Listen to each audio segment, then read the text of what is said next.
Boa tarde a todas e a todos. Sejam bem-vindos e bem-vindas. A Universo Produção tem o prazer de recebê-los e dar início ao debate Repositórios Digitais, que integra o 19º Encontro Nacional de Arquivos e Acervos Audiovisuais, no âmbito da programação da 19ª Cineop, Mostra de Cinema de Ouro Preto, que conta com a participação de 120 profissionais no centro de 34 debates e rodas de conversa. Repositórios digitais como forma de preservação e de acesso de acervos analógicos ou nato digitais. Destaque para programas livres com a possibilidade de participação comunitária, como o Tainacan, desenvolvido por universidades brasileiras com o Instituto Brasileiro de Museus, IBRAM. Convidamos para a mediação desta mesa a Nina Carneiro, História Natural, CPDOC, Fundação Getúlio Vargas e diretora de comunicação da BPA do Rio de Janeiro. Inês Aissengart Menezes, Witness e diretora técnica da BPA São Paulo. Paula Nunes, Mediateca Capixaba, Espírito Santo. Rosa de Souza Gomes, Centro de Memória Queixadas, São Paulo. A 19ª Cineop, Mostra de Cinema de Ouro Preto, conta com a Lei Federal de Incentivo à Cultura, Lei Estadual de Incentivo à Cultura, Patrocínio Master Instituto Cultural Vale, Patrocínio Itaú, CEMIG, Aimoré, Caixa, Parceria Cultural, Prefeitura de Ouro Preto, Universidade Federal de Ouro Preto, SESC em Minas, Instituto Universo Cultural, Realização Universo Produção, Secretaria de Estado de Cultura e Turismo de Minas Gerais, Ministério da Cultura, Governo Federal, União e Reconstrução. Convidamos vocês a seguirem e marcarem nossas redes @Universo Produção e usarem a hashtag Cineop 2024. Passamos a palavra para a mediadora Nina Carneiro, que irá conduzir a apresentação deste debate. Muito obrigada e bom trabalho. Obrigada. Então, gostaria de dar uma boa tarde a todas e todos. E, primeiramente, gostaria de agradecer o convite para mediar essa mesa, feito pela Vivi Maluzar e pelo Zé Quental. Né? Eu sei que a gente já está aqui no último Suspiros da Cineop. Foi mais uma edição, para mim, muito legal, cheia de muitas trocas, assim, com muitas iniciativas sendo apresentadas. Eu acho que todo mundo volta com a cabeça fervilhando, né? Pensando em como é que a gente pode... A gente falou muito de redes aqui, né? Eu acho que é o que, para mim, o que a gente vai mais tirar mesmo. Só gostaria de fazer uma retificação, que a partir de hoje eu sou secretaria-geral da BPA. Eu passei para a Vanessa ontem, o bastão da diretoria de comunicação. Eu trabalho, só falando um pouquinho, até pensando aqui essa mesa que a gente vai ter, eu trabalho no FGV CPDOC, no Rio de Janeiro, dentro da perspectiva da história oral. Eu acho que... Eu gostei muito também da mesa hoje de manhã, pensando na questão do restauro, que, às vezes, a única coisa que ainda a gente tem são as memórias. Né? Eu acho que o Mário Domingos estava falando isso, de todas as histórias que a gente tem. E, um pouquinho, eu acho que o que eu tento trazer para a BPA é esse diálogo com esses outros campos, com o campo pensando da história e também da ciência da informação, que eu acho que tem muito a ver com o que a gente vai falar aqui hoje, que é uma área meio árida, assim, né? E a gente tem feito muito esse esforço, eu acho que também no CPDOC, o pessoal da BPA, assim, de pensar como é que a gente pode se aprofundar mais e trazer isso mesmo para o campo dessa preservação audiovisual, assim. Bom, então agora eu gostaria de iniciar a mesa. Eu vou convidar a Paula Nunes. A Paula é graduada em Museologia pela Universidade Federal do Estado do Rio de Janeiro, especialista em Gestão Cultural, em Cultura, Desenvolvimento e Mercado pelo Centro Universitário Senac São Paulo e é gerente do projeto estratégico Mediateca Capixaba. Oi. Boa tarde, pessoal. Como a Nina já mencionou, meu nome é Paula, eu sou museóloga da Secretaria de Cultura do Estado do Espírito Santo desde 2011 e vou apresentar para vocês um trabalho que a gente tem realizado desde o ano de 2019, que é a Mediateca Capixaba. Foi muito bacana ouvir, né, as mesas falando muito sobre redes. Esse é um trabalho que a gente vem tratando no Espírito Santo já desde 2019, num diálogo justamente de reunir as instituições que possuem acervo, inicialmente dentro da estrutura do governo do Estado, para que, a partir agora do segundo semestre, a gente comece a incluir também os municípios e os particulares nessa rede.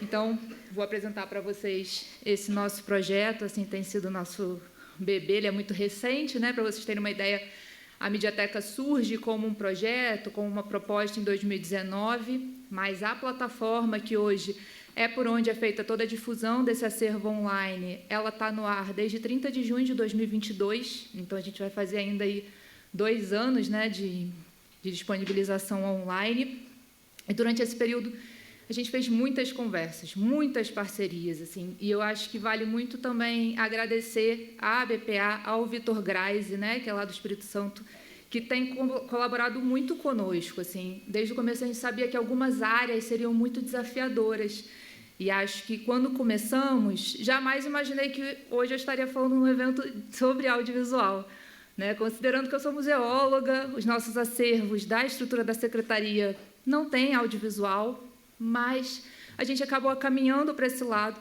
até por atender também outros acervos muito para além dessas instituições que estão ligadas à Secretaria de Cultura.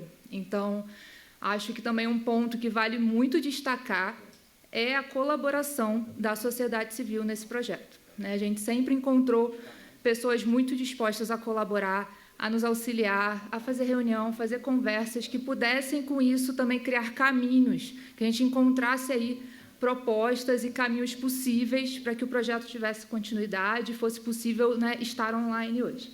Pode passar. Vamos lá. Então, a Mediateca ela surge em 2019, inicialmente muito com uma ideia de uma plataforma de difusão de acervos, né? Então, a gente pensou inicialmente... Está dando um eco.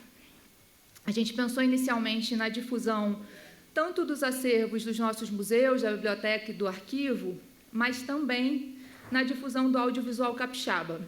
Essa era uma demanda que o secretário Fabrício Noronha, nosso secretário até hoje, né, tinha desde o começo e permanece sendo uma das nossas prioridades. Hoje, a gente estrutura a Mediateca como uma política de preservação e difusão de acervos. A Mediateca tem como proposta atuar desde a preservação do acervo físico, né, mas também a preservação digital, do material digitalizado, mas também essa difusão online e os diversos desafios que acompanham ela, que acho que vocês estão bastante acostumados, até muitos mais do que eu. Compõe a Mediateca itens dos mais diversos, gente. Imaginem que a gente tem diversas instituições, diversos acervos, né? A Nina falou da ciência da informação, diversas catalogações diferentes, né? Então, para serem pensadas em conjunto, agregando tudo isso num único ambiente. A Mediateca ela se estrutura desde o começo pensando em acervo, que é o nosso principal objeto de trabalho, de estudo, de tratamento. A memória, então, muito com foco em pensar a memória do Espírito Santo, a memória da cultura capixaba, e de início a gente tinha esse recorte, tinha essa proposta de recorte muito mais afinada, muito mais alinhada. Hoje a gente já expandiu de uma forma que a gente entende, olha, tudo é a história do Espírito Santo, sabe? Todas essas coleções têm relação com a cultura capixaba e o que ela representa. Então, chegou um momento que a gente aceitou isso, e hoje a gente agrega todos os acervos dentro da Mediateca, independente do assunto que eles possuem. Compõe a Mediateca, então, hoje. Se vocês entrarem no site da Mediateca, o que é que vocês vão encontrar? Acervo do Arquivo Público Estadual, acervo da Biblioteca Estadual, acervo da Galeria Homero Macena, do Museu de Arte do Espírito Santo, do Museu do Colono, do Palácio Anchieta e o nosso mais novo acervo, aí, que subiu, acho que tem menos de um mês, o nosso acervo da TVE. Pode falar. Desde o começo, a gente tem uma equipe muito pequena, né? A Mediateca, quando surge, era eu. Né? Era uma pessoa só. Quem trabalha dentro de órgão público, acho que tem uma noção dessa realidade, né?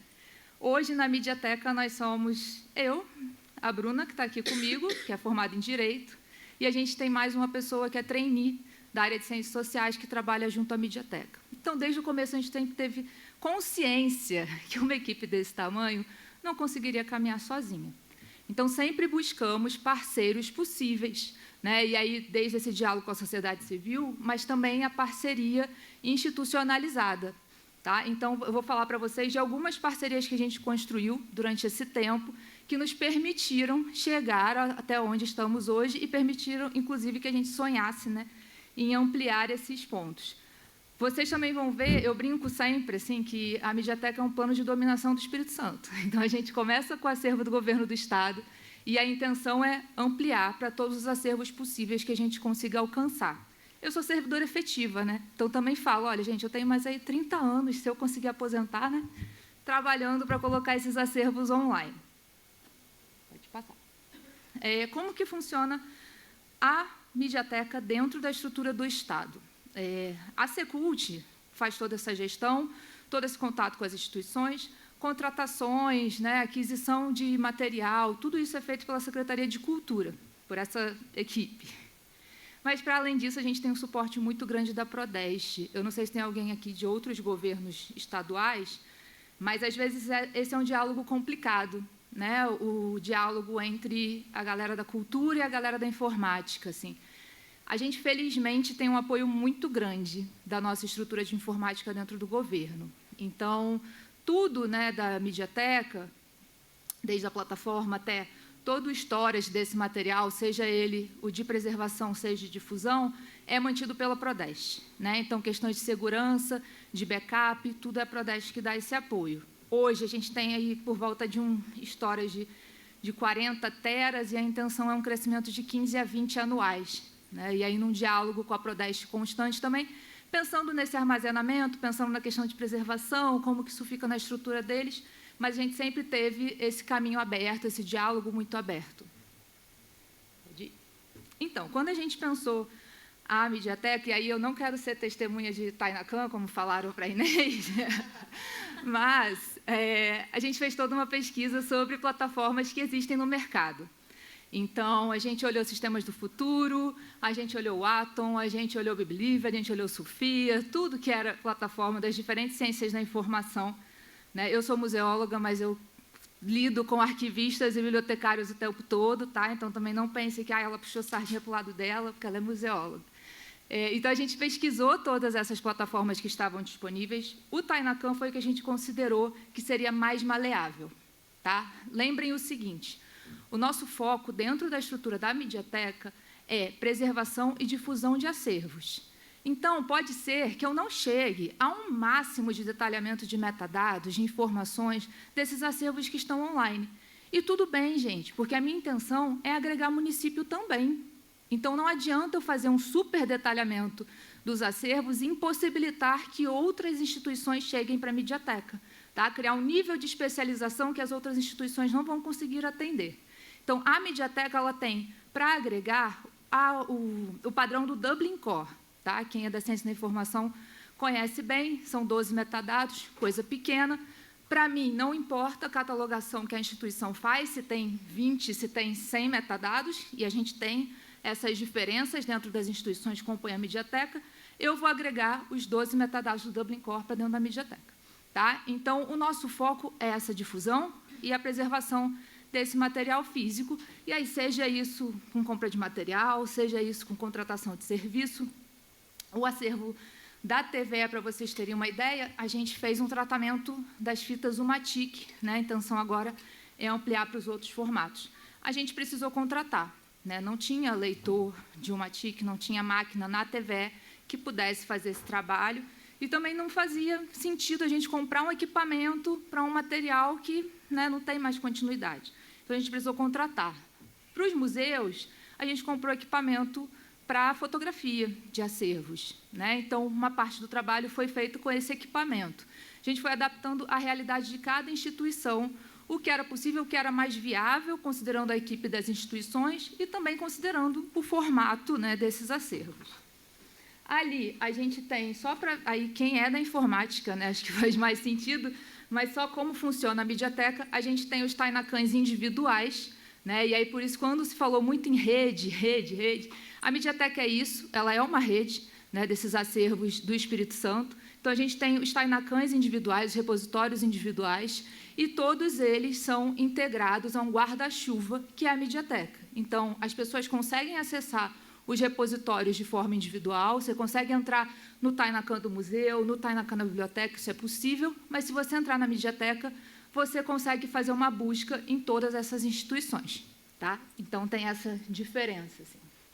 Aí, só uma questão sobre o acervo audiovisual. Para a gente não correr o risco de várias pessoas assistindo ao mesmo tempo, né? Lembra que a Prodeste não é uma Amazon, né? Então, eles não têm uma estrutura de streaming, né? Não é um Netflix. Então, a gente tem um limite ali de banda. Para que, no caso de muitas pessoas assistindo vídeos ao mesmo tempo na plataforma, não caísse a Mediateca, todo o acervo audiovisual ele está hospedado no Minaio, que é uma nuvem, né? O acervo de difusão. E ele é embedado para dentro da Mediateca. Tá? A gente coloca o link para dentro da Mediateca e ele roda com essa máscara da Mediateca. Um outro trabalho que a gente fez também, um super parceiro nosso, é o pessoal do Wikimovimento Brasil. E essa é uma parceria que eu gosto sempre de mencionar, porque eu me tornei parceira deles numa situação parecida com essa aqui.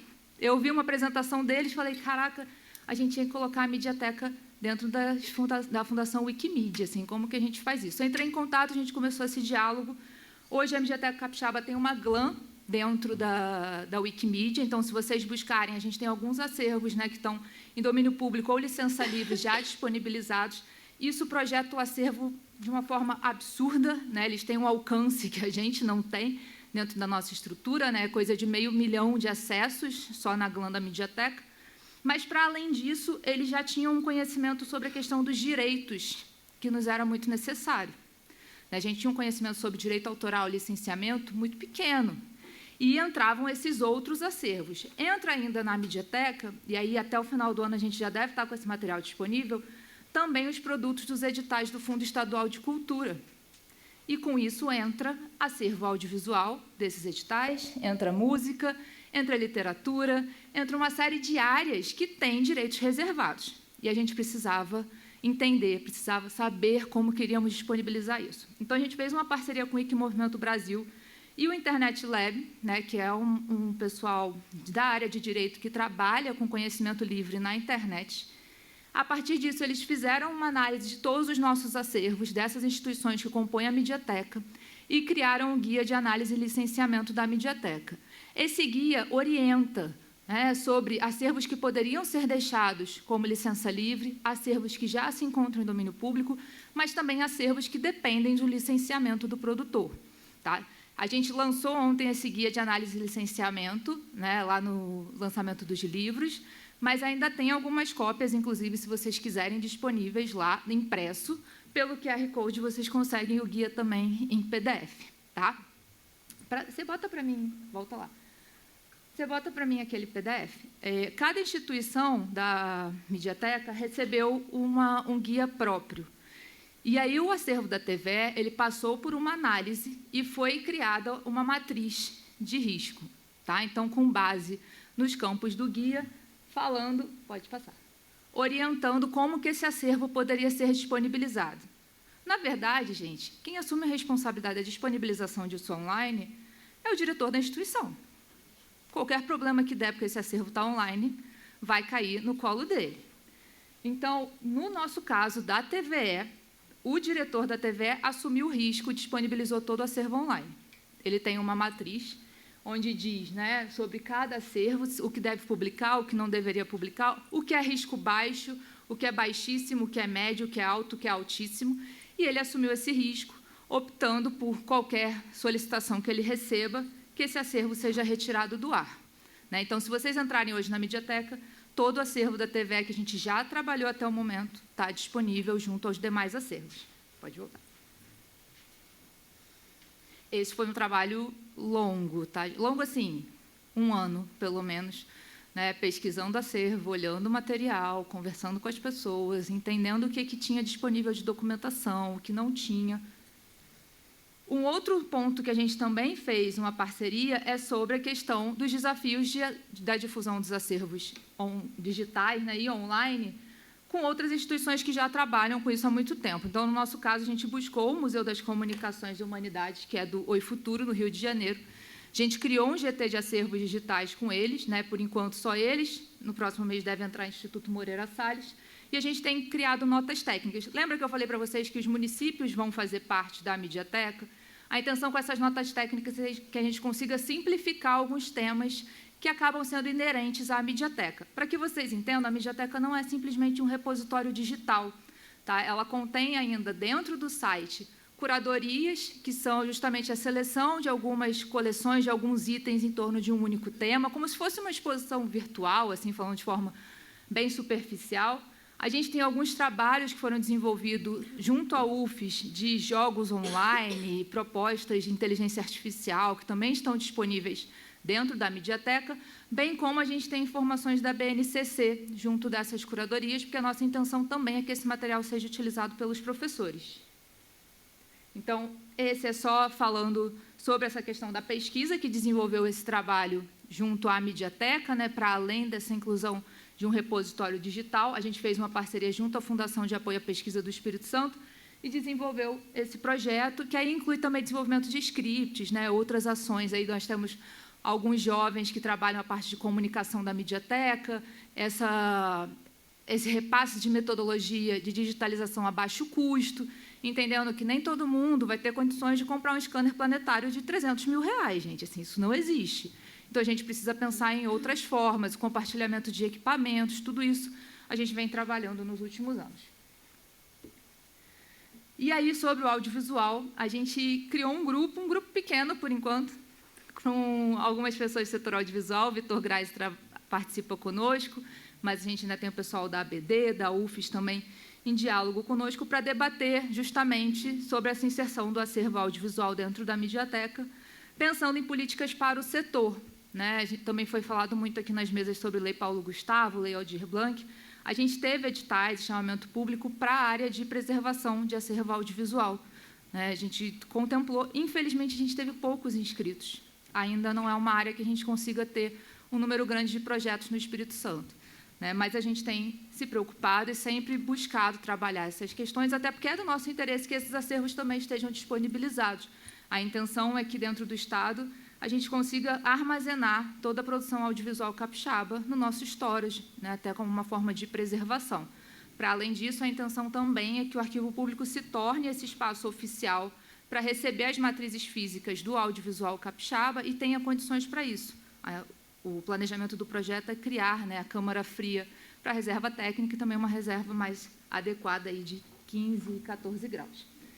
No segundo semestre, a gente lança um mapeamento do setor audiovisual e dos acervos audiovisuais capixabas, né? É um debate que a gente tem feito já desde o ano passado, para entender o que nós temos de acervos audiovisuais dentro do Espírito Santo, que formatos são esses, onde eles estão, para que possamos, a partir daí, pensar em políticas públicas mais direcionadas, como que a gente vai fazer esse fomento, como que vai fazer esse contato.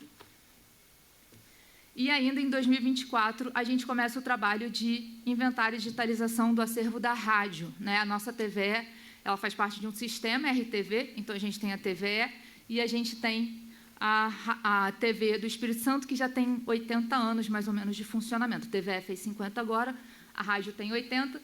Então, a gente vai inventariar todo o acervo da rádio, porque é um acervo, inclusive, tombado pelo Conselho Estadual de Cultura, são mais de 20 mil vinis, e o que for capixaba, a gente vai digitalizar também, considerando as devidas questões de direito para difusão, vamos disponibilizar também online. E, para além disso, em 2025, a gente faz uma parceria com o Museu da Pessoa, até o Felipe do Museu da Pessoa estava aí participando também. A gente faz a parceria com o Museu da Pessoa para pensar em formações audiovisual direcionadas, principalmente para as comunidades tradicionais. No Espírito Santo, a gente tem algumas comunidades tradicionais, mas principalmente com foco para indígenas, pomeranos e quilombolas, para pensar na produção de vídeos, né, das histórias de vida dessas comunidades e, para além disso, fazer uma exposição com esse material dentro de um espaço da região metropolitana.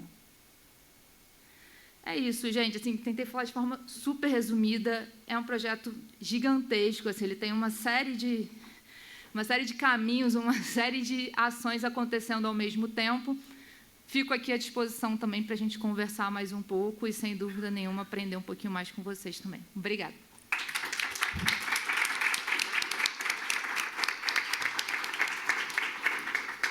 Super obrigada, Paula. Acho que é um projeto interessantíssimo, assim.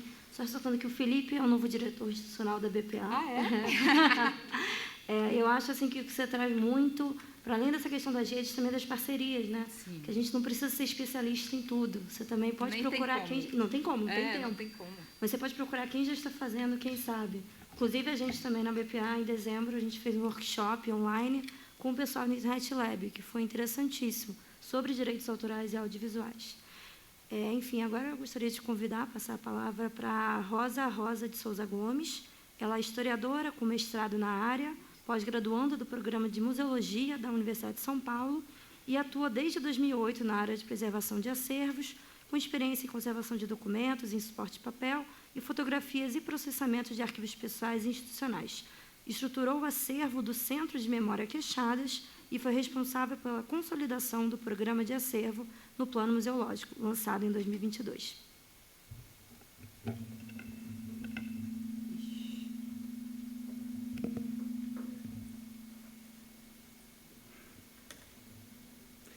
Bom, gente, boa tarde. Queria agradecer o convite para apresentar aqui o nosso Tainacan. O Centro de Memória Queixadas é um acervo comunitário, popular, é um acervo que está em formação, e ele fica no bairro de Perus, em São Paulo, capital. Aqui eu trouxe esse slide para apresentar um pouco aonde está localizado o Centro de Memória, né, aí no mapa da cidade de São Paulo, e um pouco da geografia no bairro. A mancha mais acima na imagem, ali em rosa, é a antiga fábrica de cimento. O bairro de Perus ele se forma, ele se expande em torno dessa fábrica. Essa fábrica é de 1924, fundada por canadenses, e, nos anos 50, o JJ Abdala compra essa fábrica, e, a partir daí, se inicia uma série de questões de trabalho, né, questões trabalhistas, e uma série de greves, e aí formado um conjunto de trabalhadores que é conhecido como queixadas. Eles fazem 2 greves que são bastante importantes. A mais conhecida é a greve de 7 anos, que vai de 62 a 69. E é por isso que o Centro de Memória chama Queixadas. A mancha maior ali, mais abaixo, qual é a questão, né? Esse movimento ele acaba estruturando uma série de outras lutas no bairro. É assim que se entende,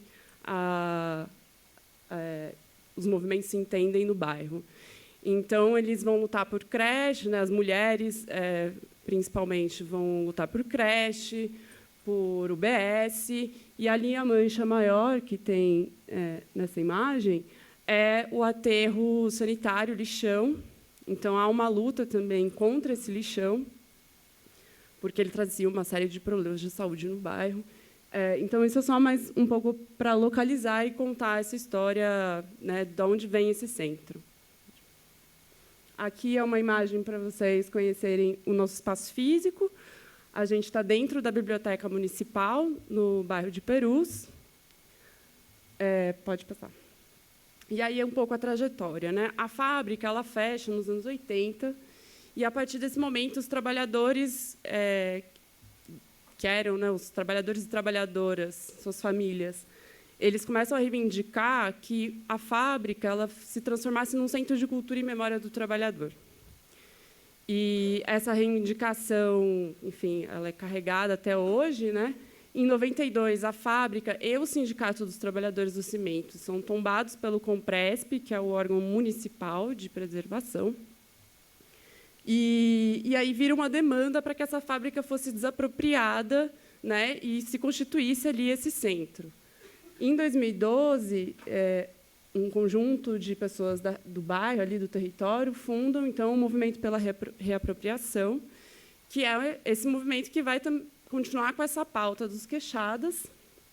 E aí, em 2017, mais ou menos, eu entro para um grupo de trabalho que existia dentro desse movimento, e, a partir dali, a gente vai conversando para tirar do papel a ideia do centro de memória, né? E aí ele se constitui um outro espaço que não da fábrica, já que o espaço da fábrica tem ali uma série de questões. Em 2019, a gente consegue um financiamento, que é o Fomento à Periferia, e aí a gente começa a implementação desse centro. que é inaugurado em 2022, né, o seu espaço físico. Ali eu trouxe, a gente lançou o nosso plano museológico, então eu trouxe a missão desse centro de memória, né, que é registrar, preservar, difundir e fortalecer as memórias e as histórias da fábrica de cimento sob a ótica dos Queixadas, além de seus desdobramentos que influenciaram e fortaleceram as mobilizações políticas, culturais, sociais e econômicas do território ao longo dos anos. Aqui eu trouxe imagens para a gente ter uma ideia de como era a fábrica e como ela estava, né, em 2013. Essa imagem de baixo ela é de 2013, ela já se deteriorou um tanto a mais, né, nesses mais de 10 anos. Pode passar. E aqui são duas imagens do arquivo Edgar Lowenroth, né, que é da época dessas greves. Então, uma é uma manifestação e a outra são os trabalhadores saindo da fábrica. Né? Essa imagem aqui à direita é a entrada da fábrica de cimento. Aqui é a equipe que constitui o centro de memória e as atividades que a gente desenvolve. Mas hoje eu vim falar especificamente do Tainacan, que a gente montou. Aí é o nosso site, e ali onde está a seta indicada é onde a gente clica para entrar na nossa base de dados. O nosso Tainacan, então, ele está dividido para o usuário externo nessas 3 coleções, né, História Oral, Peruspédia e Coleções e Fundos. No processo de formação desse centro, a grande questão é que assim não existia exatamente um acervo físico. A ideia é que a gente fosse fazer campanhas no bairro para que as pessoas doassem essa documentação. Só que o projeto começou a ser executado em 2020. E, então, esse processo dessa campanha ele não pôde acontecer e a gente teve que inverter e modificar uma série de planejamentos. De toda forma, ele foi pensado, estruturado dentro dessa perspectiva de que a gente não sabia o que viria. Então, a princípio, se pensou nessas 3 grandes fontes de documentação, que seria a história oral, a coleções e fundos e obra de referência, que é uma biblioteca, na verdade, e que ainda está em processo de desenvolvimento. Essas 3 coleções, ou essas 3 frentes, elas serviriam como a produção de documentação, né, da nossa fonte primária. E a ideia, então, da Peruspédia seria um desenvolvimento dessas fontes primárias. Né? Então, a Peruspédia ela se desenvolve como uma enciclopédia de referências do bairro. Nesse processo, a gente percebe que também as demandas de registro por referências na Peruspédia, ela também traz o enriquecimento das outras coleções. Né? Então, a necessidade de realização de entrevistas de história oral, a necessidade de recolha ou referenciamento de documentos. Então, é um processo que vai via de mão dupla. Aí eu coloquei alguns dados das nossas coleções. Vocês podem... Pode voltar um pouquinho? Vocês podem ver que são coleções pequenas ainda, né? A gente não tem volume de registro. E uma questão que eu acho que é importante, a gente utiliza o Tainacan como meio de acesso e de gestão do acervo. Ele não é um repositório arquivístico confiável. Né? A grande questão, então, pensando nessa estrutura, era como linkar essas 3 coleções, né? Como fazer com que elas se conversassem e que o usuário conseguisse caminhar de uma para a outra. Acho que é importante também a ressalva, antes da gente escolher o Tainacan, havia aí, a ideia era que a gente precisava de um software, né? um sistema que fosse livre, porque a gente não teria condição, então, de pagar uma manutenção disso. E aí eu acho que vai de encontro aí com as questões da Mediateca Capixaba, que ele precisasse ser maleável, né? Justamente porque a gente não tinha muita noção do que a gente receberia, então a gente tinha que ter um sistema que fosse moldável, de acordo com as necessidades. para fazer essas interconexões entre aquelas coleções que eu apresentei no slide anterior, a gente fez, então, a gente se utilizou das taxonomias do Tainacan, que permite que você aplique elas em todas as coleções. Então, ali onde estão as setas, tem as principais, são os nossos descritores, né? Que são vocabulários controlados. São 5 os principais, né? Entidades coletivas, entidades individuais, lugares, eventos e assuntos. Esses 5 vocabulários eles estão presentes em todas as coleções, e é através deles que a gente consegue linkar esses diferentes acervos, diferentes frentes, e fazer com que seja um movimento circular dentro dessa base. Então, pode passar para o próximo. Se ali a gente clica em Centro de Cultura e Memória, ele aparece todos os registros que existem dentro do nosso Tainacan que tem Centro de Cultura e Memória tagueado. E aí, se eu escolho um registro, pode ir para o próximo, eu posso cair. Nossa, ficou muito ruim. Mas eu mandei um PDF. Enfim, eu posso sair, então, né, se num primeiro momento eu estava dentro da coleções e fundos, através dessas taxonomias e desses vocabulários controlados, eu posso transitar para outra coleção, que é a coleção de história oral, porque esses 2 documentos, o que eles têm em comum é o Centro de Cultura e Memória do Trabalhador. E aí, a partir dessa entrevista, pode passar, eu posso partir, então, para toda a documentação que eu tenho, que está tagueado o João Breno, que foi uma pessoa bastante importante nesse processo da greve, do movimento dos queixadas. E, a partir dessa lista do João Breno, eu posso cair na Peruspédia, que é a nossa enciclopédia de referências culturais, né? Ela foi uma ferramenta, acho que bastante importante, talvez ela seja aquilo que, junto com a história oral, que, enfim, fica mais em evidência, que tem mais ímpeto de desenvolvimento, justamente porque ela vai referenciar os termos que são mais relevantes para aquele território, né? Então, tem o João Breno, que é uma pessoa importante, tem o Tião, que dá nome ao centro, mas tem também a firmeza permanente, que é um conceito que os queixadas desenvolveram a partir da ideia de não violência na época da greve, e que está aí também referenciada nessa enciclopédia, no dicionário, enfim, na Peruspédia. Ela tem um potencial, né? Ali é uma imagem que a gente estava numa atividade da coordenação da diretoria de ensino com professores, né? Então, ela tem um potencial de uso em sala de aula, pelas escolas. A gente sabe que isso é um processo, né, de você mostrar a ferramenta e trabalhar isso com as escolas. Acho que a gente está num começo ainda, mas ela tem esse potencial de ser, talvez, a vertente que está mais na área da difusão, né? Enfim, desse contato com o público. E aí, aqui, por fim, eu trouxe só para vocês verem, mas ficou desformatado, não dá para entender direito. Mas aqui são os metadados das coleções que correspondem a acervos, né, físicos ou digitais. São os metadados de gestão que a gente usa. É isso.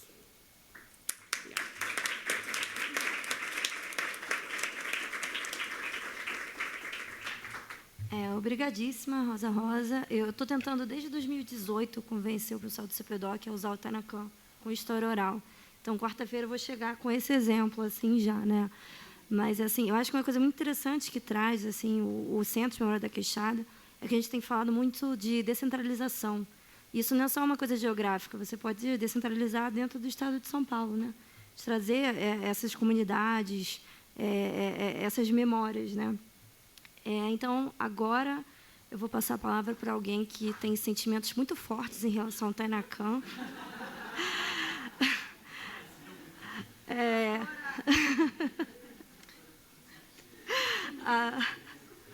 Literalmente. Eu também vou pegar aqui uma deixa da Laila, que quando ela foi apresentar o Vitor, ela apresentou ele como companheiro de militância da preservação audiovisual. E é isso, Inês, ela é preservacionista de visual, atuou desde 2022 no programa de arquivos da Witness, atualmente como coordenadora, e também diretora técnica da BPA na nova gestão de 2024 a 2026. Obrigada, Nina. A gente tinha feito um combinado de que a Nina não ia mencionar isso, mas Laila mencionou. Obrigada. Então, gostaria de esclarecer, assim, meu entusiasmo com o Tainacan, ele vem da ferramenta por muitos motivos, vou apresentar daqui a pouco, mas, sobretudo, por possibilitar uma dinâmica de construção mais horizontal, menos verticalizada, em que a curva de aprendizagem é baixa, então é uma ferramenta acessível, né? Em contraste com muitas outras ferramentas desse universo e dessa dinâmica de, muitas vezes, você precisar de uma pessoa de programação, de desenvolvimento, uma pessoa de TI. Óbvio que tem muitas especificidades para a gente dar conta, né, de construir uma coisa consistente e relevante, mas só para reforçar assim, essa questão do Tainacan. Próximo. Então, para começar, eu gostaria de diferenciar aqui a noção de repositórios digitais confiáveis com a noção de repositórios de acesso, né? A Rosa acabou de mencionar isso, mas é muito importante a gente ter claro que você, por exemplo, catalogar seu acervo num Tainacan, você não vai ter um repositório digital confiável. Você vai estar possibilitando o acesso a isso. E tem outros, né? Um digital confiável, ele vai ter um processamento de preservação digital que, enfim, que não é o caso aqui do que a gente está falando de repositório de acesso, né? A Rosa compartilhou isso, Paula também. Então, só para reforçar, isso aqui são exemplos de repositórios de acesso que têm seus arquivos em plataformas de serviço como YouTube e Vimeo. E aí eu coletei essas 4 imagens, diferentes mensagens de inacessibilidade, né? Então, a gente está falando aqui de sistematização de informação, de catalogação, mas que tem também essa questão da gestão dos arquivos. E, em relação a isso, eu compartilhei ontem na Assembleia da BPA, que a gente teve aqui ontem, que tem um sonho de implementar um fluxo de preservação digital no Tainacan, uma coisa que eu espero que o ano que vem a gente possa apresentar. Próximo. E aí eu gostaria de mencionar, essa mesa ela foi concebida através de um diálogo entre a curadoria da Cineop, Vivian Maluzá e José Quental, com a diretoria da BPA. Inicialmente, a gente pensou em 2 repositórios que eu compartilho aqui, a Rede Catarririni, se não me engano, foi a Maria Baiton que falou bastante dela. Foi a Luá Chouzal, desculpa. A rede ela foi convidada, enfim, acabou que não pôde comparecer. Ela é uma rede, né, de audiovisual de mulheres indígenas. E o próximo, por favor. E o acervo Zumbi, que foi concebido pelo fotógrafo Lázaro Roberto, que é um acervo lindíssimo e também como estrutura de repositório. Também assim, é um projeto incrível. Assim. Então, esses 2 foram 2 projetos incríveis que a gente acreditava que deveriam estar aqui representados. Infelizmente, não foi o caso, mas eu trago aqui para vocês como um convite para conhecerem. E só para, enfim, um disclaimer, assim, muitas das imagens que eu apresento foram montadas para caberem nas páginas. Tá? Como são imagens alheias, só para compartilhar isso. Próximo. Então, eu vou falar do repositório colaborativo de referências de preservação audiovisual da BPA. E eu queria saber se alguém aqui não sabe o que é a BPA. Não, né? Então, beleza. Então, próximo, por favor. Não, desculpa, volta uma. O repositório ele mora nesse menu de referência. Próximo. Então, hoje ele está com 180 itens. E aí eu vou mostrar alguns dados que eu compilei nesses últimos dias. Próximo. Desculpa, antes só para compartilhar. Ele foi elaborado pela diretoria, né, que encerrou seu mandato anteontem, como uma proposta de ser um repositório colaborativo, né? A gente fez uma estrutura e a gente tem esse formulário para submissão de itens. Então, qualquer pessoa, sendo da BPA ou não, pode claramente consultar, mas também contribuir através desse formulário. Próximo. E aqui um exemplo de como é, à esquerda, o resultado de busca. No meio, é como se fosse o item inteiro, né? Eu sei que não dá para visualizar. E à direita é a capa do documento, que está disponível para download. E, como exemplo, eu pesquei o manual de filmes, revisão de filmes, manual básico da Natália de Castro, uma publicação lançada aqui ontem, que é uma publicação lindíssima, assim. Então, só um dos exemplos que a gente tem. O próximo, por favor. E esse é um exemplo de um item que foi enviado ao repositório, e é uma questão interessante. A gente tem, tal qual a Rosa compartilhou, né, esse controle de dados, né, essas taxonomias controladas. Aqui a gente tinha tipos de documento, e aí esse grupo submeteu um manifesto e criou, então, um novo item chamado manifesto, que é o manifesto de preservação audiovisual do Grande Bom Jardim, que é um bairro periférico de Fortaleza. E aí fica minha homenagem e minha admiração a esse grupo maravilhoso. E aqui eu compilei alguns dados, assim, também como uma forma de reflexão, por questões de correrias de Cineop e de Novas Chapas e Carta de Ouro Preto. Eu não consegui fazer uma reflexão com colegas da BPA da diretoria, nem fora da diretoria.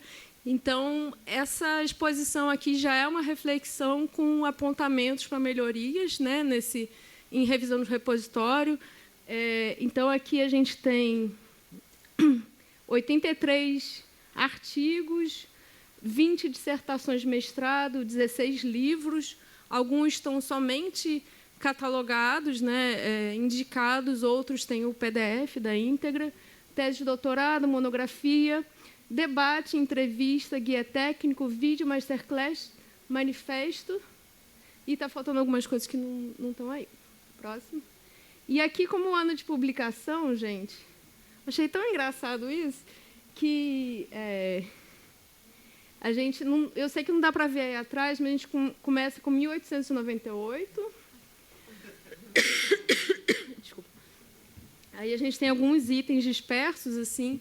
Aí a gente tem esse primeiro pico em 2001, que foi justamente quando eu ingressei na área de preservação audiovisual. Então, o recorte inicial do repositório era esses documentos que eu já tinha sistematizado, né, para uso próprio, assim.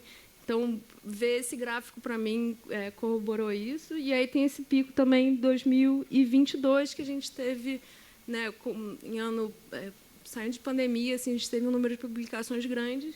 Mas é interessante a gente também ver esse caminho de necessidade de atualização de demais anos, né? Só um minutinho.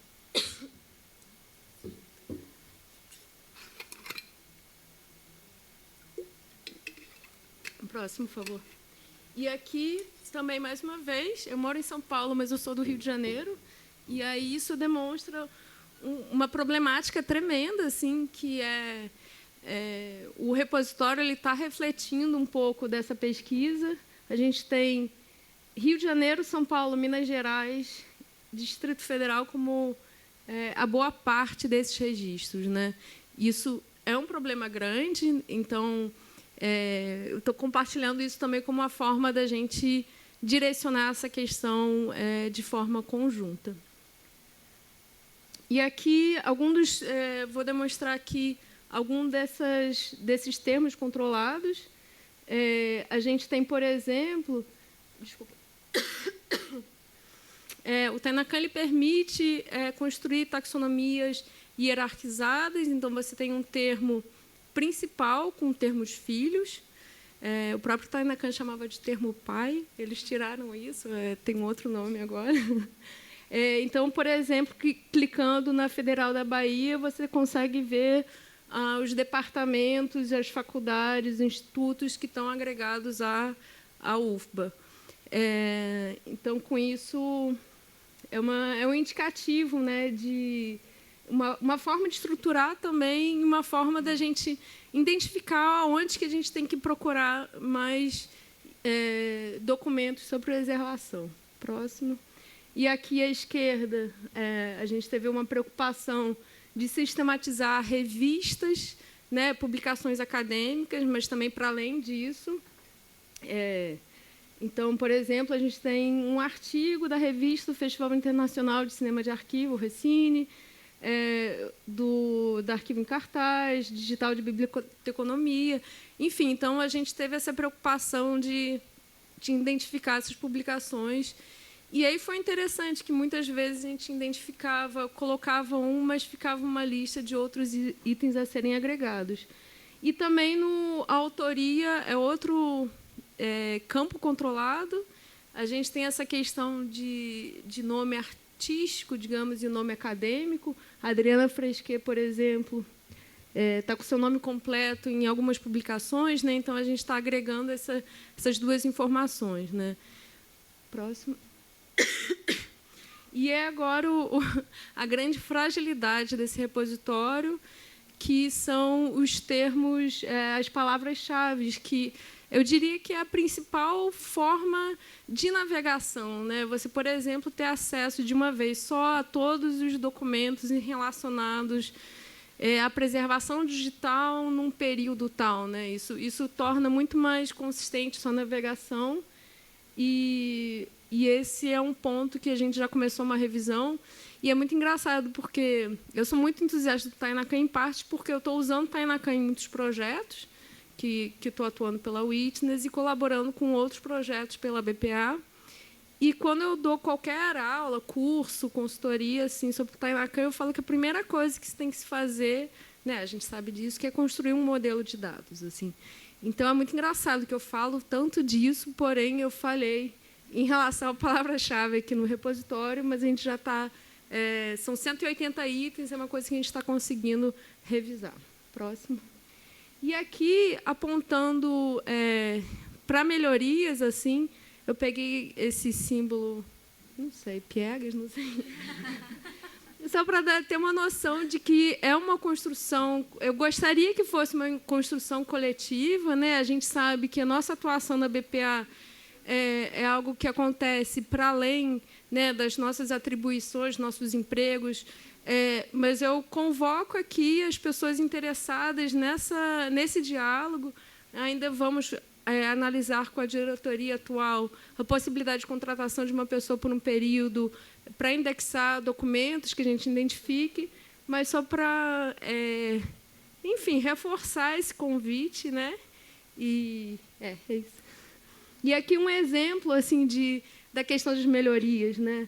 Eu fiz uma pesquisa recente sobre arquivos comunitários, em parte inspirada pela atuação da Rosa aqui presente, né? Que está integrando, articulando uma rede de arquivos comunitários e populares.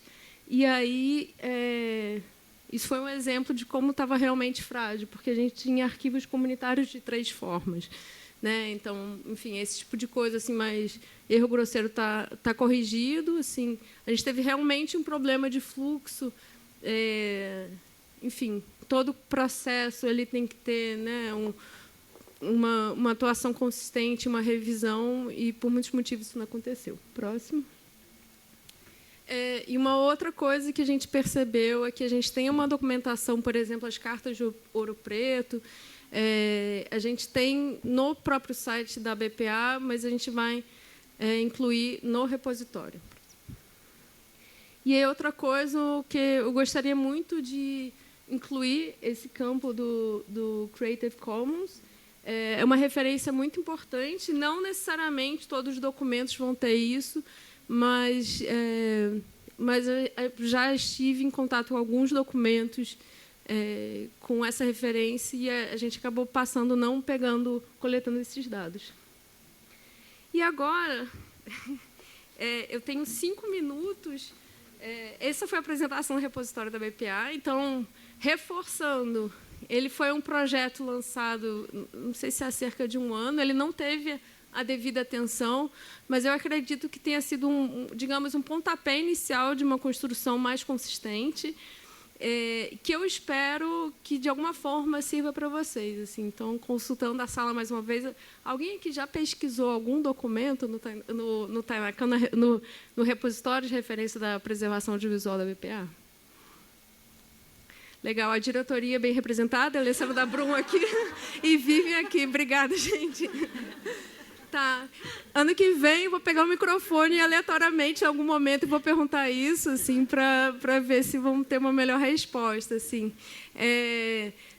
Mas, assim, eu coletei muitos dos documentos que eu usei em pesquisas, eu fui sistematizando e isso, de certa forma, está organizado, né, com falhas nesse repositório. E caso vocês tenham também uma organização similar em casa e queiram repassar isso, a gente pode consolidar. Caso vocês queiram ter acesso a esses dados do Tainacan, né, a gente pode exportar um CSV e vocês podem mexer nessa planilha, importar onde vocês quiserem. Né, o Tainacan, ele possibilita isso. Então, finalizando o repositório da BPA, agora falando rapidamente do Tainacan, né, ele é um software livre. Em parte, isso é um dos motivos de entusiasmo, né, porque a equipe do IBRAM que desenvolveu e que mantém esse software, eles têm a bandeira do software livre, isso é muito importante. Porém, ele é um plugin do WordPress, né? Não sei se alguém aqui tem uma experiência, eu não gosto do WordPress, e eu fico recebendo referências mais recentes assim, de como ele está sendo visto como uma linguagem antiga, problemática. Tem as questões de segurança também, é importante falar. Né? Desculpa. Próxima. E aqui, isso é um curso de acervos digitais nos museus, realização de projetos, que tem esses 5 pontos de venda do Tainacan, que é essa baixa curva de aprendizagem, que eu já mencionei, a gratuidade, a comunidade ativa, isso é muito bonito de se ver, assim, ele tem um fórum muito ativo, assim, às vezes perguntas até em inglês e espanhol e tal, e ele tem essa documentação muito ampla em língua portuguesa, ele tem uma wiki, ele tem vídeos, e a facilidade de encontrar mão de obra, esse item está relacionado ao fato dele estar baseado em WordPress. Próxima. E aqui é um repositório, é o Meta Tainacan. É um repositório do Tainacan de iniciativas que estão usando o Tainacan. Então, o Tainacan está com mais de 1000 instalações ativas no mundo e 114 estão documentadas aqui. E caso vocês tenham interesse em usar o Tainacan no projeto de vocês, eu convido para conhecer outras iniciativas que já estão usando. Próximo. E aí, só lembrando que o Tainacan ele é uma série de páginas, né? A gente pensa na catalogação, na construção dos metadados, mas o próprio Tainacan ele cria diversas páginas automaticamente, e uma indicação importante é que tem alguns temas do WordPress que são incompatíveis com o Tainacan e que talvez não possam responder bem a uma dessas páginas. Né? Isso foi o caso do repositório de referência da BPA. Quando foi criado o site da BPA, esse site azulzinho que a gente tem hoje, não tinha essa pretensão de ter o Tainacan, foi usado um tema, o Elementor, que não correspondia bem para algumas dessas páginas. Próxima. E aí, é uma coisa curiosa, é um projeto de 2014, começou na Federal de Goiás, hoje está na UNB, e apesar dos seus 10 anos de desenvolvimento, ele ainda está na versão 0.21.6 e tem a previsão de lançamento da 1.0 no segundo semestre.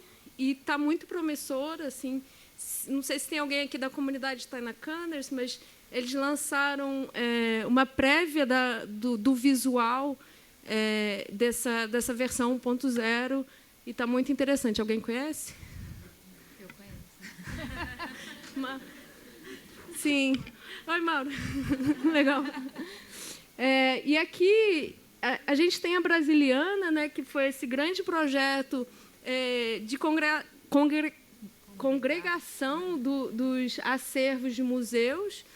Mas aqui eu quase botei a Mediateca Capixaba aqui. A Brasiliana usa a base da Mediateca. Não. Então, justamente por isso, que a Mediateca foi pioneira em relação a isso, né? Assim, então, é uma grande referência aqui. E estou muito feliz de estar aqui contigo, Paula, porque é um projeto incrível e fiquei mais feliz ainda de conhecer os pormenores. Legal. Então, a Brasiliana, a última vez que eu naveguei, ele tinha alguns problemas, mas eu acho que é uma grande referência para a gente, né? Uma congregação de acervos museais disponíveis em uma só plataforma. Próxima. Aqui a comunidade que eu mencionei, a carinha dela, próxima.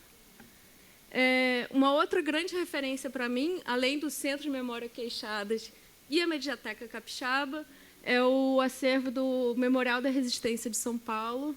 E só para uma forma de ilustrar, né, o que a Rosa comentou, do relacionamento de elementos de diferentes coleções, né, que a gente tem as 6 coleções que se relacionam por esses metadados. Próximo.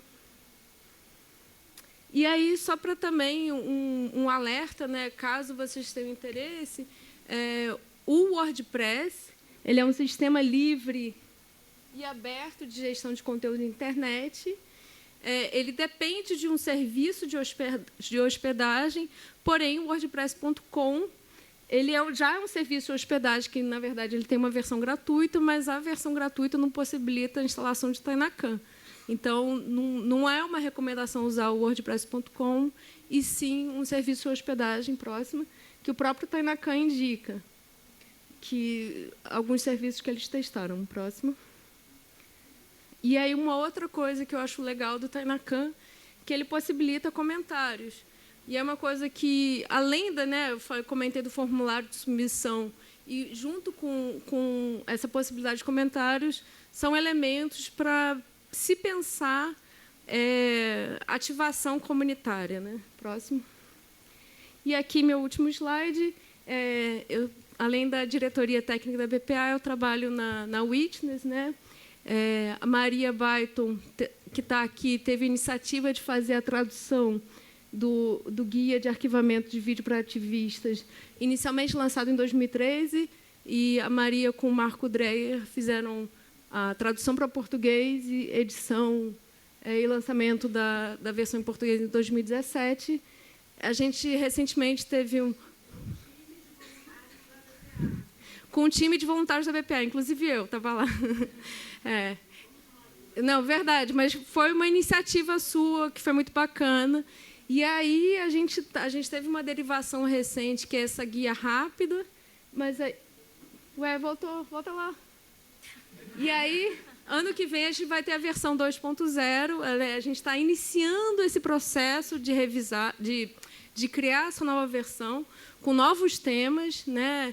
Com novas funcionalidades. A gente gostaria que fosse uma coisa mais dinâmica. E também eu agradeço desde já quem conhecer guias, tal qual esse guia, formatos, né, de publicação que sejam interessantes. Assim, a gente gostaria de fazer um processo mais aberto, para que seja também um guia útil, né, de preservação digital. Próximo. É isso.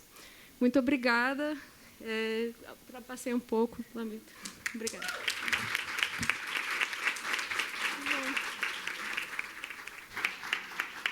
Obrigada, Inês. A gente brinca um pouquinho sobre essa coisa do Tainacan, mas pensando numa realidade brasileira em que muitos acervos usam um catálogo como o Excel. Então, você ter um software livre, de código aberto e brasileiro, é louvável mesmo. Né?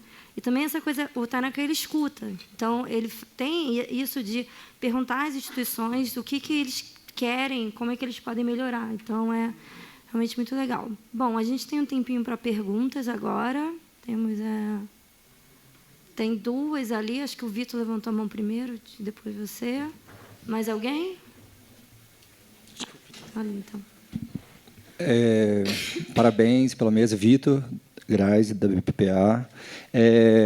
Inês, parabéns pelo trabalho no repositório do site.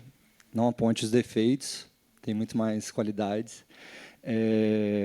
A Paula, bom, a gente já tem essa troca lá da Mediateca, que é muito massa, e acho que movimentou também essa estrutura, né, dos arquivos e tal, acho que de equipamentos, foi bem legal. E foi bom também porque criou uma espécie de depósito legal, né, para os filmes produzidos com recursos lá do Fundo de Cultura do Espírito Santo, que não tinha.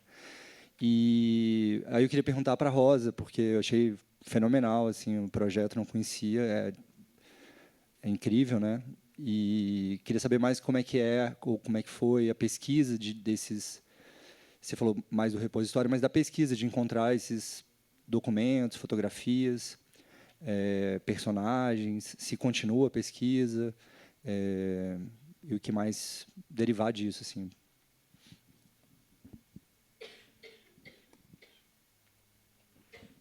Boa tarde, eu sou Igor. Atualmente eu coordeno o setor de arquivos permanentes aqui no Arquivo Público Mineiro. Queria agradecer pelas falas da mesa. E eu tinha duas perguntas, uma pergunta primeiro para a Paula e uma para a Inês, sobre essa questão de várias instituições trabalhando em rede, se tem algum tipo de interoperabilidade entre os sistemas que as instituições já usam, porque eu sei que, por exemplo, o Arquivo Público do Espírito Santo usa o Atom bastante, né? E sobre também a questão da GLAM, se todo o acervo que está na Mediateca também está na GLAM. E, para Inês, eu queria perguntar se ela podia falar um pouquinho mais sobre a questão da inclusão do Creative Commons. Eu fiquei curioso com isso. Okay, obrigado. Obrigada. Agora a gente tem uma pergunta ali, e aí depois elas podem responder.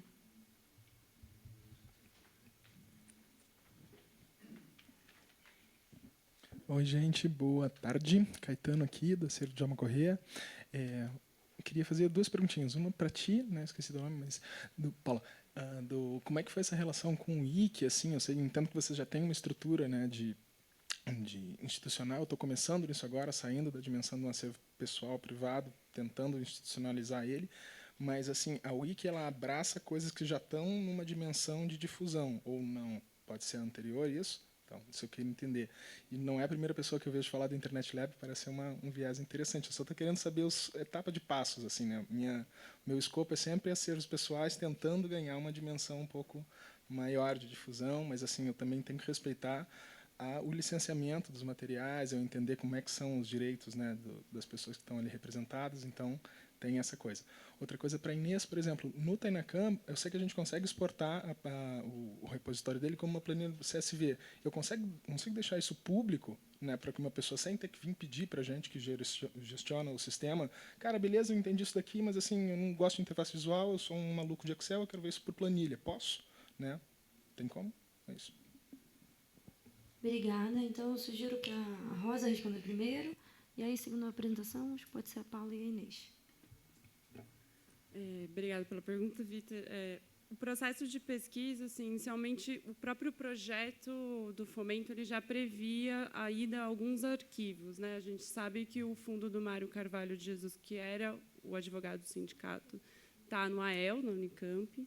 Então, a proposta inicial era ir até a Unicamp, olhar o arquivo e fazer uma parceria aí de incorporação de cópias. Isso não foi possível por causa da pandemia, mas o AEL já tinha digitalizado toda a parte fotográfica do Mário de Carvalho. Então, nessa parceria que agora a gente está tentando, de fato, concretizar um termo, né? Enfim, a gente conseguiu incorporar essas cópias, por exemplo, das fotografias do AEL. Aí a gente tem um outro acervo, que é no Museu da Cidade, que a gente tem... É um projeto dos anos 90, que a gente tem as fitas, e a gente, enfim, ouvindo essas fitas, entendeu que foi um projeto com o DPH, E aí foi fazer a pesquisa no Museu da Cidade para entender a trajetória dessas fitas, né? Então, acho que a pesquisa ela continua ainda, acho que já tinha umas informações iniciais, porque tem vários doutorados e mestrados sobre o território, e ela acaba indo muito também pelas conexões pessoais, né? Porque no grupo, com exceção de mim, todas as meninas, todas as minhas colegas são do território e são, enfim, estão ligadas familiarmente com pessoas que participaram desse movimento. Então, a gente foi entrevistar essas pessoas, essas entrevistas levam a outras pessoas, e o processo acaba sendo um pouco esse. Assim, atualmente, o nosso foco são as mulheres. A gente teve uma parceria ano passado com Mulheres no Front, e aí a gente incorporou aí uma série de entrevistas com mulheres que, no entendimento desse espaço, elas estão vinculadas aos queixadas, né? Ou diretamente, ou porque são novas lutas que se entende que são decorrências daquela, né? Que vão se fragmentando em diferentes temáticas, mas que todo mundo se conhece, todo mundo se fortalece e vai se desenvolvendo. Então, o processo ele vai, acho que um pouco nesse caminho, assim, de descobrir aqui, e aí isso leva a um outro, né? A gente incorporou o acervo da Maria Soares, que ela é a mãe da Regina Bortotto, que era do movimento de reapropriação. Então, acho que é isso, a gente está nesse momento de buscar as pessoas mais próximas, né? Para que isso leve a outras.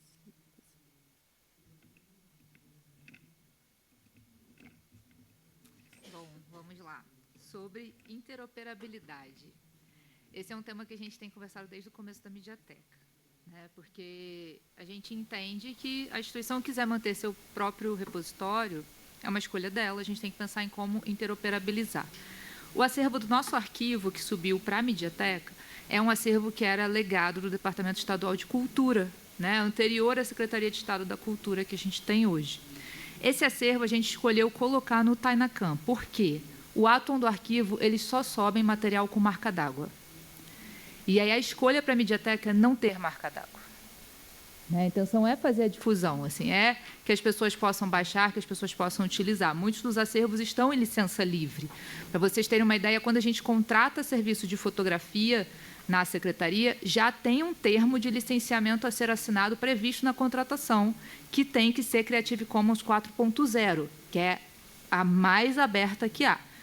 Então, a nossa intenção já era dar essa difusão ao máximo.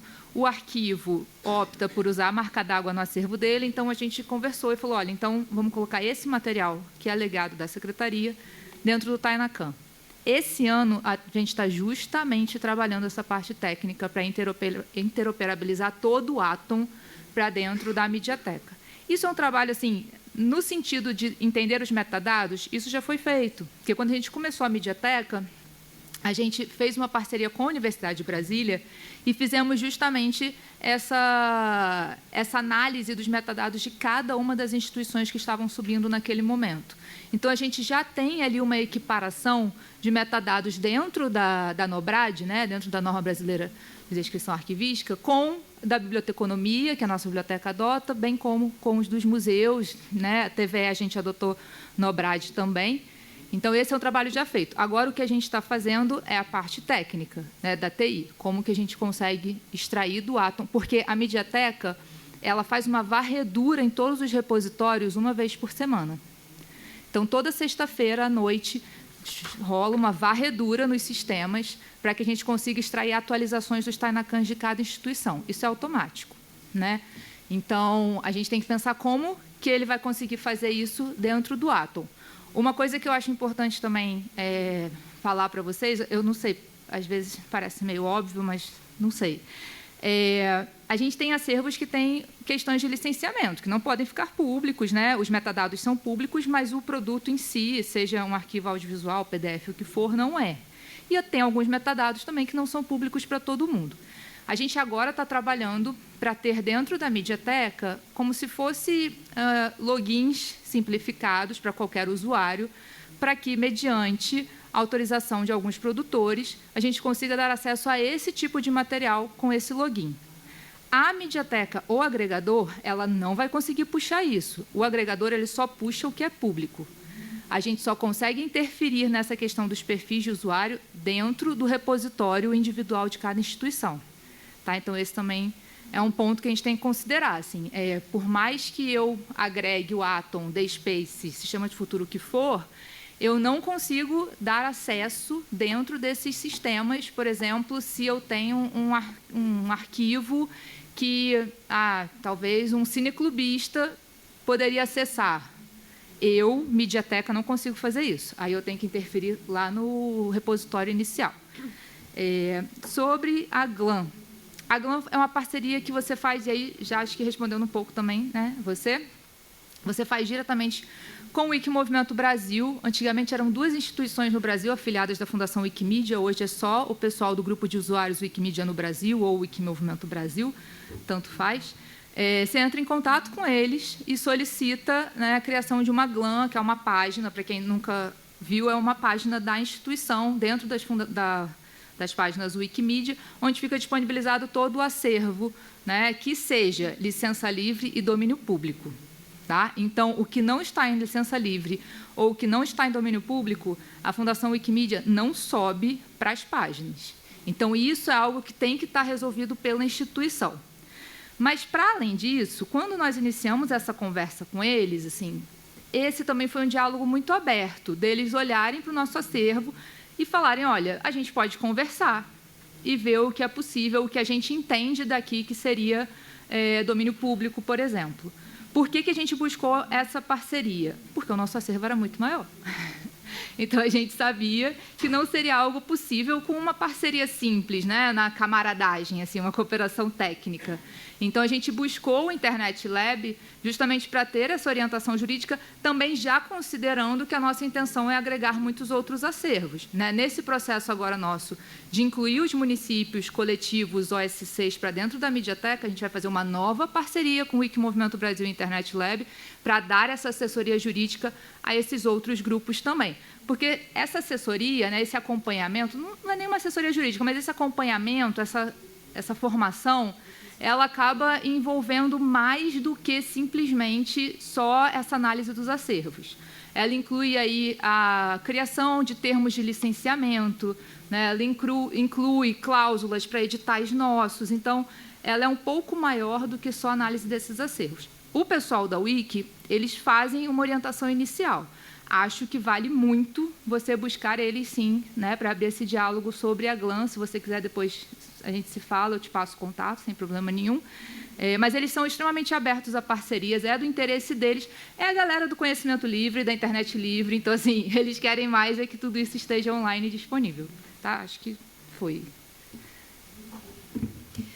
Em relação ao Creative Commons... Não, foi você, desculpa. Desculpa, Igor. Não, é simplesmente só a inclusão de um metadado que vai coletar a informação já existente no documento. Assim, né, o Creative Commons, eu não posso designar isso a um documento, isso já é autodeclaratório, né? Então, só vai ser realmente para agregar uma informação existente que, na minha opinião, é muito relevante. E em relação ao CSV, Caetano, eu não sei se seria relevante, assim, não sei se, mas é uma coisa que a gente pode pensar, né? De disponibilizar isso, assim, que eu acho que é uma forma realmente de abrir. E eu só gostaria de acrescentar, a Rosa comentou do plano museológico do Centro de Memória. Quem ainda não conhece esse documento, eu super indico, assim, é um dos documentos de museologia mais maravilhosos. Tem alguém concordando com um risão ali no rosto. É um dos documentos de museologia mais maravilhosos, assim, que eu já vi. É um documento incrível. E o Vitor tinha perguntado um pouco mais do Centro de Memória Queixadas, não está mais aqui. E uma das coisas mais legais que eu vi, né, além da estruturação da informação, além do conteúdo ser incrível, O que eu achei mais bonito foi o que a Michele apresentou outro dia, a sua colega, sobre a ativação comunitária a partir do acervo, que é andar no bairro, coletar, apresentar, fazer conexões, assim, que realmente é um trabalho maravilhoso, assim. É isso. Só falando um negócio. Não, obrigada, Inês. Quem quiser ver, eu trouxe um exemplar físico. Eu trouxe um exemplar físico do plano museológico. Então, quem quiser ver, está aqui. Eu vou subir ele no site, mas ele ainda não está no site. E eu vou botar no repositório também. Obrigada. Fernanda, tem uma pergunta? Tem a Fernanda, mais alguém? Caio aqui. Não, ali. Sobre o plano museológico.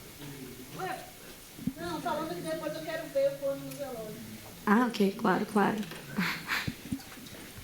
Então, aqui a Fernanda, o Caio. Mais alguém quer se inscrever? Eu só queria lembrar que o plano, como fazer um plano museológico tem um curso gratuito na Escola Nacional da ENAP, né? Não sei, administração pública, né? Que você consegue fazer pela internet e realmente o plano museológico, quer dizer, o IBRAM pede a todos os museus associados a ele que façam o plano museológico. É um plano estratégico de gestão de acervo que é sensacional, realmente. E lá você aprende a fazer, é muito interessante. Obrigada. Então, vou passar a palavra para o Caio. E depois, infelizmente, a gente vai ter que encerrar, porque tem uma outra mesa que vai se iniciar agora, 3h45, daqui a 7 minutos. Boa tarde, Caio Clímaco aqui. Pessoal, primeiro pedir desculpa porque eu cheguei super atrasado na mesa, então eu peguei o finalzinho da fala da Inês, mas ainda assim com tempo, né, para poder fazer uma pergunta com relação ao Tainacan, né? Esse software, né, ele já vem sendo discutido, já vem sendo, vamos dizer assim, debatido, né, dentro do setor da fotografia, dentro das discussões que a gente também anda fazendo em torno das construções de políticas públicas para acervo, para arquivo e para memória. E são várias dúvidas com relação à possibilidade de utilizá-lo, se é uma ferramenta efetiva para o que a gente precisa. Enfim, eu gostaria, não sei se possível, né, mas de ouvir um pouco mais dos pontos positivos no sentido do que o Tainacan pode contribuir para a criação, por exemplo, de um sistema de arquivos, de memórias, tanto de fotógrafos quanto também de instituições que se proponham a utilizá-lo, né? E tomando em conta também que ele é utilizado já na Fototeca, se eu não me engano, de Cidade do México, né? Então, tem uma super boa referência com relação à utilização desse software, né? Obrigada, Caio. Não sei, eu tenho que responder a Fernanda. Desculpa. Não, sobre a questão do plano museológico, tem, de fato, esse curso na ENAP. Eu recomendo que quem, né, quiser saber sobre o que é esse documento, ele é um curso legal de fazer, mas ele precisa ser feito por um museólogo. No nosso caso, a gente teve um financiamento do PROAC Museus para fazer o plano museológico, e quem coordenou o plano foi a Carla Grião, porque ainda não temos uma museóloga entre nós, teremos, mas foi a Carla Grião que coordenou o processo. Caio, como você colocou, o governo mexicano tem adotado o Tainacan, né? Eles têm assim um grande entusiasta, embaixador lá entre eles, assim, tem diversos projetos. De pontos positivos e negativos, eu iniciei minha fala comentando que não é exatamente um fascínio pela ferramenta, assim, mas sim pela possibilidade de construção de uma forma horizontal, dinâmica, sem a centralidade de uma pessoa com conhecimentos específicos, sabe? É isso que é interessante no Tainacan. É o grande... E ele é totalmente maleável. E, nesse sentido, é importante, já falei aqui, mas reforçando, que é você construir essa estrutura de dados antes de ingressar as coisas no Tainacan, né? O repositório da BPA ele não foi o primeiro projeto que eu trabalhei com o Tainacan, estou trabalhando com muitos projetos, assim, mas como foi um que, de certa forma, eu fiz mais sozinha, assim, então, de certa forma, eu também negligenciei certos ritos e isso teve um preço depois, que eu compartilhei aqui também. De ponto negativo, eu acho que a principal questão é o WordPress. Eu acho que isso tem sido visto como uma tecnologia um pouco antiga, tem problemas. Assim. Eu estou em contato com um grupo que quer tirar o Tainacan do WordPress. É um pessoal do México e do Equador. Eu estou tendo diálogo com pessoas de fora do Brasil que estão adotando o Tainacan, que estão muito interessados. Assim, então, isso é uma boa referência, né? Sem dúvida. Mas eu acho que a principal questão é essa. E uma coisa, não sei se foi a Paula que comentou, que o Tainacan é muito responsivo. Então, assim, vocês estão construindo o sistema de fototecas, né? Vocês estão pleiteando por uma política e por programas específicos. Então, vocês têm a possibilidade de diálogo com a gestão do Tainacan para absorver demandas específicas, né? Isso vai ter... não vai ser adotado por uma organização, mas por diversas, né, vocês adotando isso.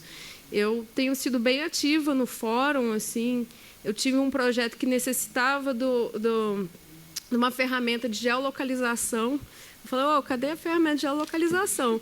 Passou um mês, está aqui a chamada de teste para geolocalização. Assim, isso é muito interessante. Sim, exato, é aberto.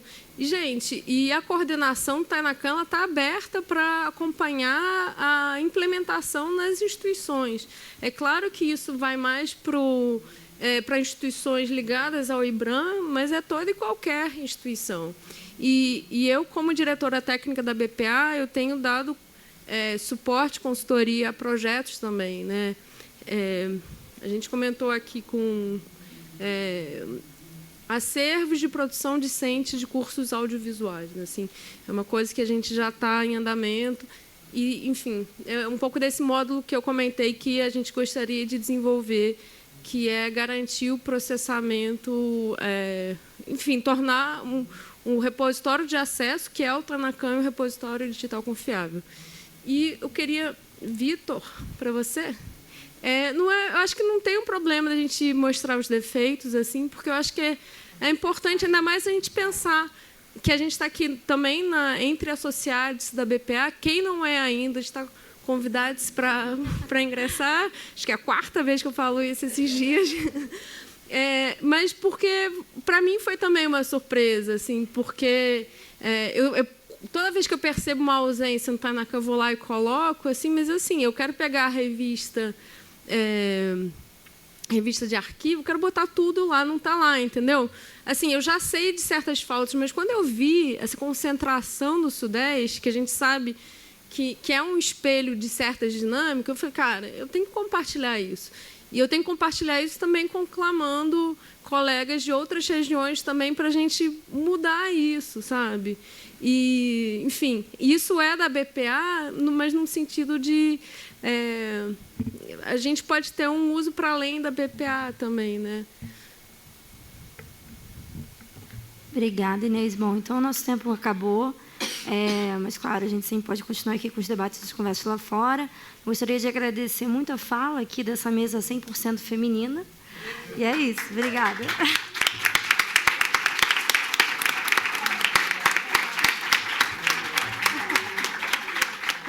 Muito bom, gente. Claro.